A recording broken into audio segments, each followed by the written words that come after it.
Om Namo Narayanaya, welcome back. We are reading the first part of chapter 20 today, Lord Vishnu's appearance in the sacrificial arena of Maharaja, Prthu. The great sage Maitreya continued his story.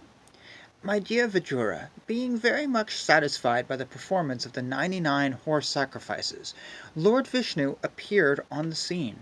Accompanying him was King Indra. Lord Vishnu then spoke. My dear King Prthu, Indra, the King of Heaven, has disturbed your execution of 100 sacrifices. Now he has come to me to be forgiven by you. Therefore, excuse him. King, one who is advanced in intelligence and eager to perform welfare activities for others is considered best among human beings. An advanced human being is never malicious to others. Those with advanced intelligence are always conscious that this material body is different from the soul.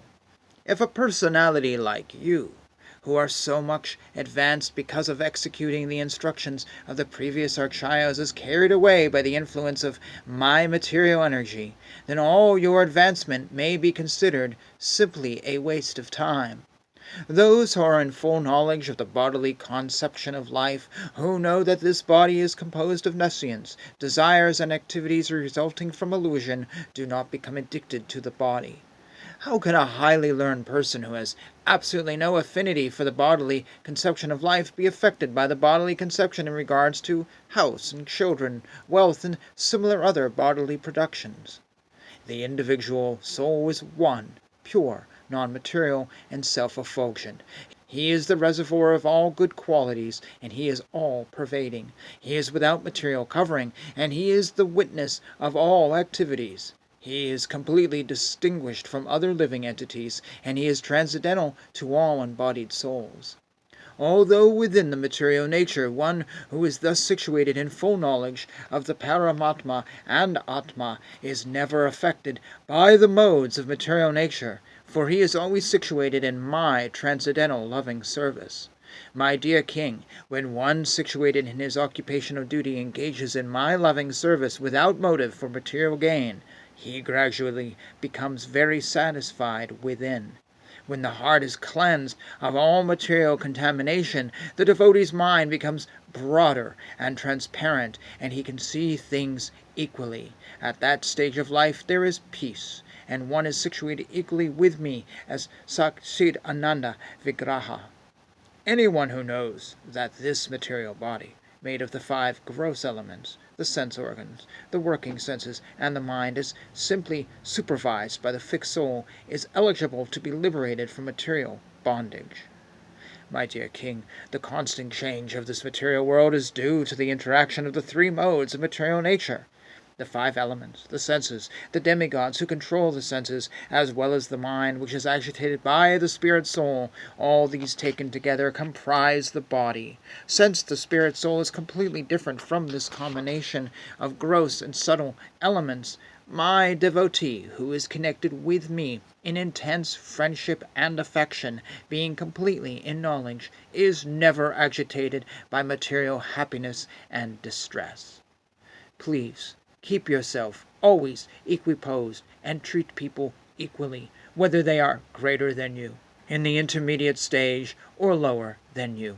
Do not be disturbed by temporary distress or happiness. Fully control your mind and senses.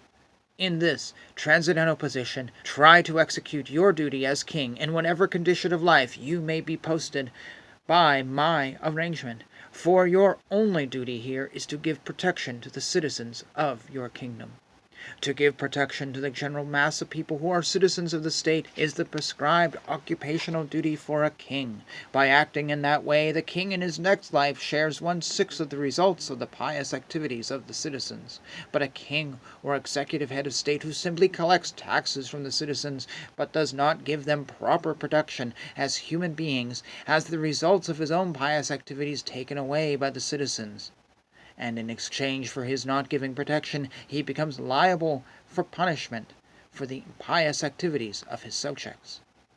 My dear King, if you continue to protect the citizens according to the instructions of the Lord Brahmana authorities, as they are received by the disciplic succession, by hearing, from master to disciple, and if you follow the religious principles laid down by them, without attachment to ideas manufactured by mental concoction, then every one of your citizens will be happy and will love you, and very soon you will be able to see such already liberated personalities as the four Kumaras of Sanaka, Sanatana, Sanandana, and Sanat Kumara.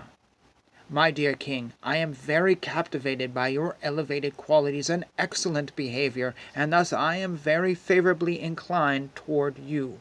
You may therefore ask from me any benediction you like.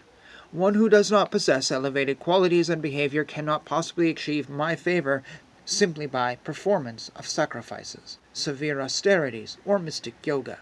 But I always remain equiposed in the heart of one who is also equiposed in all circumstances. Thus spoke Lord Vishnu. In this way, Maharaja Prthu, the conqueror of the entire world, accepted the instructions of the Lord on his head. As King Indra was standing by, he became quite ashamed of his own activities and fell down before the king to touch his lotus feet. But Maharaja Prthu immediately embraced him in great ecstasy and gave up all envy against him for his having stolen the horse meant for the sacrifice. King Prthu abundantly worshipped the lotus feet of the Lord, who was so merciful to him. While worshipping the lotus feet of the Lord, Maharaja Prthu gradually increased his ecstasy in devotional service. The Lord was just about to leave, but because he was so greatly inclined toward the behavior of the king, he did not depart. Seeing the behavior of Maharaja Prthu with his lotus eyes, he was detained because he is always the well-wisher of his devotees. The original king, Maharaja Prthu, with his eyes full of tears and his voice faltering and choked up, could neither see the Lord very distinctly nor speak to address him in any way. He simply embraced the Lord within his heart and remained standing in that way with folded hands. The Lord stood with his lotus feet almost touching the ground, while he rested the front of his hand on the raised shoulder of Garuda, the enemy of the snakes. Maharaja Prthu, wiping the tears from his eyes, tried to look upon the Lord, but it appeared that the king was not fully satisfied by looking at him. We will pause here. So we have just been given an admonition of modern politicians in the world. I'm pretty sure as I was reading you saw that. Regardless of anything else here, you just probably zoned in on that, because my mind went straight for that, of how our modern politicians, well, they don't just collect taxes, they do so much more than that. I believe they try to control us.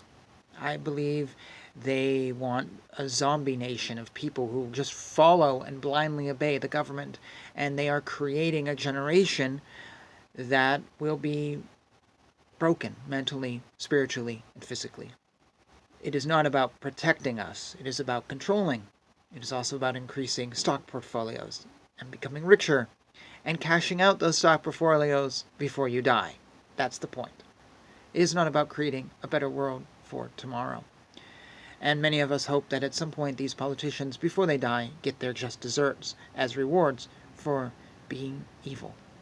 There are protectors in history. There are great leaders in history, but they're rare.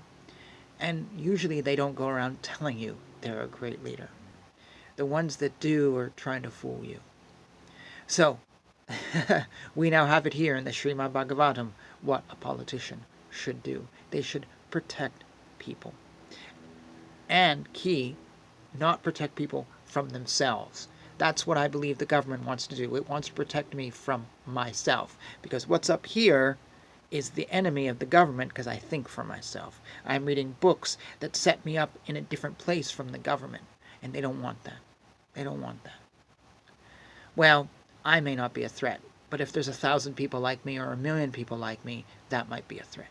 That's what I believe. Some of you may agree with that. If you're delving into these old scriptures, I believe you might, because you want value that you're not getting out of modern society. You want something more than that. You want the words of the Lord. You want to see reality as it truly is and not as this three-dimensional chess game that we seem to all be trapped in. Anyways, I shouldn't go there. I don't want to get my channel banned for a few words.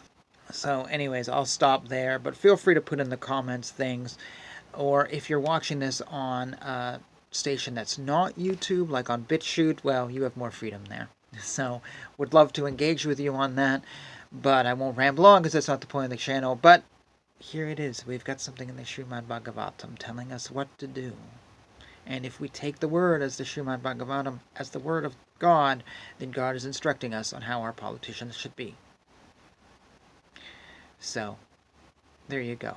Kind of hard to argue that without just throwing away God completely and going, oh, I don't believe in God, so I don't believe in the book. But if you believe in God and you don't believe in the book, okay. But anyways, I'm going someplace I don't want to go, and then we'll make the video really long. So we will stop here, and I will say thank you for watching, and I look forward to your comments.